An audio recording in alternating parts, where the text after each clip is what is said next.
अस्सलामु अलैकुम वरहमतुल्लाहि वबरकातुहू। अल्लाहुम्मा सल्ली अला सय्यिदना मुहम्मदिन व अला आलि सय्यिदना मुहम्मदिन बिआदति कुल्लि ज़िक्रि अल कमल।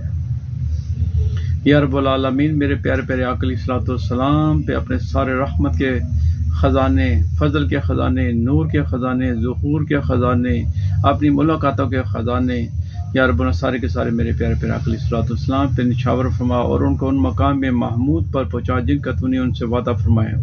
बेशक तो अपने वादे के ख़िलाफ़ नहीं फरमाता और कल क़यामत के दिन हमें अपने आप नबी की सल्लल्लाहु की सारी उम्मत को उनकी शिफात से बहरमंद फरमा। आमीन या रब्बल आलमीन। तो प्यार भी आज जो मैं नुस्खा लेके हाजिर हुआ हूँ वो है जितने पुराने से पुराने ज़ख्म हैं जिनसे रेशा बहता है और जो ख़राब हो चुके हैं, जो ठीक होने का नाम नहीं लेते, जो शुगर पेशेंट हैं उनके भी जो ज़ख्म ख़राब होना शुरू हो जाते हैं, एक एक करके उंगली झड़ना शुरू हो जाती हैं, ये उनके लिए है। और हर तरह के फोड़े फिंसी ज़ख्मों के लिए ये बेहतरीन है। इसको बनाएं और इसको लगाएं और फिर शिफाए कामिल रब करीम की बारगाह से दुआ करें तो इंशाअल्लाह खैर बरकत होगी।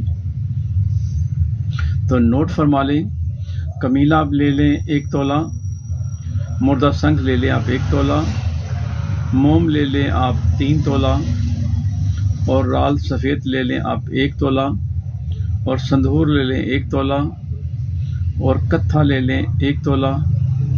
और ये सारी चीज़ें आप इस्तेमाल करने के लिए इसको बना लें, बारीक कर लें। और फिर देसी घी ले लें आप 100 ग्राम।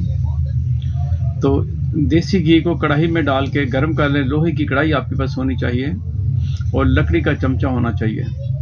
तो जब ये सारी चीज़ें गर्म, यानी कि जब आपका घी गर्म हो जाए उसके बाद आपने इसमें मोम डाल देनी है।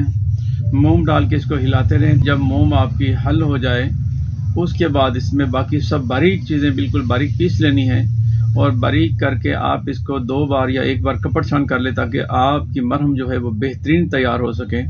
और उसके बाद आपने इसमें डाल के तो इसको लकड़ी की मदद से हिलाते रहें। जब बिल्कुल ये हल हो जाए, स्याह हो जाए, तो आग बिल्कुल धीमी कर दें और इसको हिलाते रहें। जब गाढ़ा टेक्सचर तैयार हो जाए, मरहम गाढ़ी हो जाए, तो आग से नीचे उतार लें।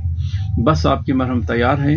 आप जब ज़रूरत पड़े थोड़ी सी कपड़े के ऊपर लगाएं। अगर पुराने ज़ख्म हैं तो कपड़े के ऊपर लगा के और रखें, ऊपर छोटा सा प्लास्टिक का टोटा रखें ताकि मरहम जो है वो कपड़े पट्टी चूस के या बाहर ना निकल आए, तो ऊपर से पट्टी लपेट दें।